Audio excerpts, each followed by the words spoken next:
بسم اللہ الرحمن الرحیم۔ السلام علیکم۔ آج ہم سورۃ آل عمران کی آیت نمبر 8 سے شروع کریں گے۔ ربنا لا تزغ قلوبنا بعد اذ ہدیتنا وہب لنا من لدنک رحمۃ انک انت الوہاب۔ ربنا انک جامع الناس لیوم لا ریب فیہ ان اللہ لا یخلف المیعاد۔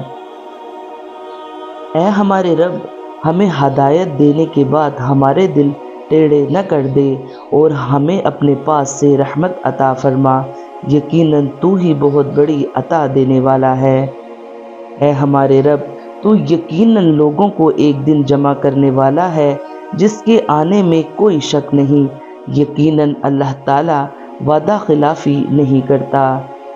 آیت نمبر 8 اور 9 یہ وہ دعا ہے جو راسخ فی العلم حضرات اللہ تعالیٰ کے حضور کرتے رہتے ہیں۔ ہدایت پر ثابت قدمی کی دعا کے ساتھ قیامت کے دن اللہ کے سامنے پیش ہونے کا یقین بھی ہر وقت ان کے پیش نگاہ رہتا ہے۔ ان کی اصل کوشش اور دعا دنیا کے لیے نہیں بلکہ آخرت کے لیے ہوتی ہے۔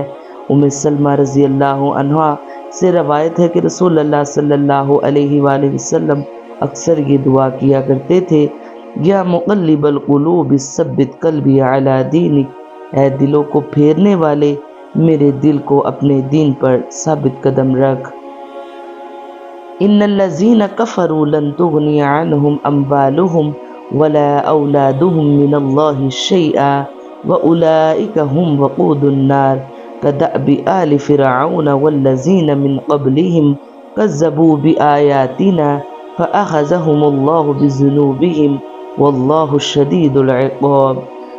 کافروں کو ان کے مال اور ان کی اولاد اللہ تعالیٰ کے عذاب سے چھڑانے میں کچھ کام نہ آئے گی، یہ تو جہنم کا ایندھن ہی ہے، جیسا آل فرعون کا حال ہوا اور ان کا جو ان سے پہلے تھے۔ انہوں نے ہماری آیتوں کو جھٹلایا، پھر اللہ تعالیٰ نے بھی انہیں ان کے گناہوں پر پکڑ لیا، اور اللہ تعالیٰ سخت عذاب دینے والا ہے۔ اکثر دیکھا گیا ہے کہ مال اور اولاد کی کثرت انسان میں ایک قسم کا غرور اور خود سری پیدا کر دیتی ہے، جو اسے اس امر کی اجازت نہیں دیتی کہ وہ اپنے اختیار کردہ باطل عقائد کو ترک کر کے حق و صداقت کی دعوت کو قبول نہ کرے۔ اس آیت میں ایسے لوگوں کو بتایا جا رہا ہے کہ یہ مال و دولت اور اہل عیال انہیں اللہ تعالیٰ کی گرفت سے نہیں بچا سکتے، اور اگلی آیت میں مثال دے کر واضح کیا گیا کہ ذرا فرعون اور فرعونیوں کی جاہ و حشمت پر نگاہ ڈالو، جب اللہ کا عذاب آیا تو کوئی چیز انہیں بچا نہ سکی۔ اگر فرعون جیسا زبردست فرماروز قہر خداوندی کی تاب نہ لا سکا تو تمہاری کیا حقیقت ہے؟ اس حقیقت کو قرآن بار بار واضح کرتا ہے کہ کسی قوم پر غضب الہی بلا وجہ نازل نہیں ہوتی، بلکہ ان کی تباہی اور بربادی ان کے اعمال بد کا طبعی نتیجہ ہوا کرتی ہے۔ جو قوم اپنے اعمال اور کردار سے اپنے آپ کو عزت و عظمت کا مستحق ثابت نہیں کر سکتی، اسے اس نعمت سے محروم کر دیا جاتا ہے۔ قل للذین کفروا ستغلبون وتحشرون الی جہنم وبئس المہاد۔ قد کان لکم آیۃ فی فئتین التقطا فئۃ تقاتل فی سبیل اللہ واخری کافرۃ یرونہم مثلیہم رأی العین واللہ یؤید بنصرہ من یشاء ان فی ذلک لعبرۃ لأولی الابصار۔ کافروں سے کہہ دیجئے کہ تم ان قریب مغلوب کیے جاؤ گے اور جہنم کی طرف جمع کیے جاؤ گے، اور وہ برا ٹھکانہ ہے۔ یقیناً تمہارے لیے عبرت کی نشانی تھی ان دو جماعتوں میں جو گت گئی تھی، ایک جماعت تو اللہ کی راہ میں لڑ رہی تھی اور دوسرا گروہ کافروں کا تھا، وہ انہیں اپنی آنکھوں سے اپنے سے دو گنا دیکھتے تھے، اور اللہ تعالیٰ جسے چاہے اپنی مدد سے قوی کرتا ہے، یقیناً اس میں آنکھوں والوں کے لیے بڑی عبرت ہے۔ حضور اکرم صلی اللہ علیہ وآلہ وسلم نے بدر میں فتح یاب ہونے کے بعد یہود کو دعوت اسلام دی اور انہیں فرمایا کہ اگر تم اسلام نہ لائے تو تمہارا انجام بھی قریش مکہ کی طرح ہوگا۔ اس پر یہود غصے سے لال پیلے ہو کر کہنے لگے کہ آپ نے چند ناتجربے کار لوگوں کو شکست دی ہے، اگر ہم سے ٹکر لی تو پتہ چلے گا کہ جنگجو ایسے ہوتے ہیں۔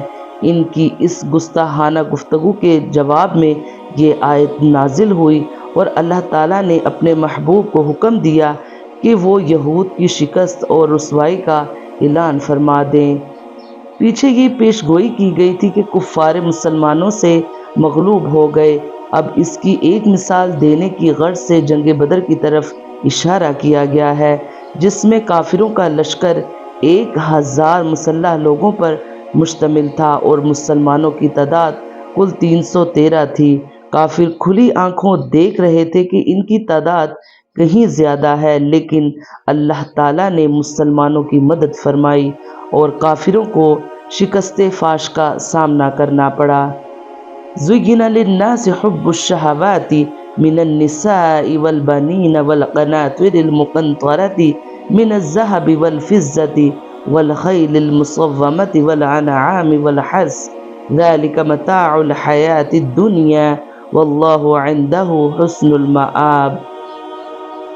مرغوب چیزوں کی محبت لوگوں کے لیے مزین کر دی گئی ہے، جیسے عورتیں اور بیٹے اور سونے چاندی کے جمع کیے ہوئے خزانے اور نشاندار گھوڑے اور چوپاہے اور کھیتی۔ یہ دنیا کی زندگی کا سامان ہے اور لوٹنے کا اچھا ٹھکانہ تو اللہ تعالیٰ ہی کے پاس ہے۔ اللہ تعالیٰ نے اپنی حکمت کاملہ سے انسان کے دل میں ان اشیاء کے ساتھ طبعی لگاؤ اور رغبت پیدا فرما دی۔ اگر ایسا نہ ہوتا تو شادی کی تلخ ذمہ داریوں کو کون اٹھاتا، ناتواں اولاد کے لیے کون لمبی راتیں جاگ کر گزارتا اور ان کی پرورش کے لیے اپنی راحت و آسائش کو ترک کرتا، اور اگر ایسا نہ ہوتا تو نسل انسانی کی بقا کیسے ممکن ہوتی۔